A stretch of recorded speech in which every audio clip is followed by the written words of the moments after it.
कोल्हापूर रोडवर असलेल्या आकाशवाणी केंद्राच्या पाठीमागे असणाऱ्या डॉक्टरांचा बंद बंगला फोडून चोरट्यांनी घरफोडी केली.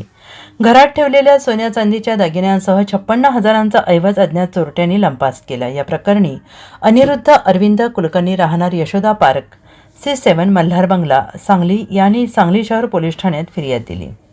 सदरची घटना बुधवार दिनांक 21 जानेवारी रोजी दुपारी 2:30 वाजण्याच्या सुमारास घडली. याबाबत अधिक माहिती अशी की फिर्यादी अनिरुद्ध कुलकर्णी हे वैद्यकीय अधिकारी म्हणून कार्यरत आहेत.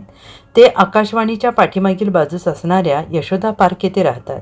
बुधवारी दुपारच्या सुमारास काही वेळाकरिता ते घरास कुलूप लावून बाहेर गेले होते. त्या कालावधीत चोरट्यांनी कुलूप फोडून आत प्रवेश केला.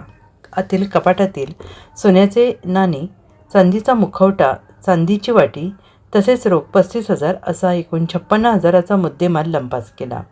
अवघ्या 10 मिनिटात चोरट्यांनी ही चोरी केली. पोलीस ठाण्यात फिर्याद नोंदवल्यावर पोलिसांनी घटनास्थळाचा पंचनामा केला असून चोरट्यावर गुन्हा दाखल केला आहे.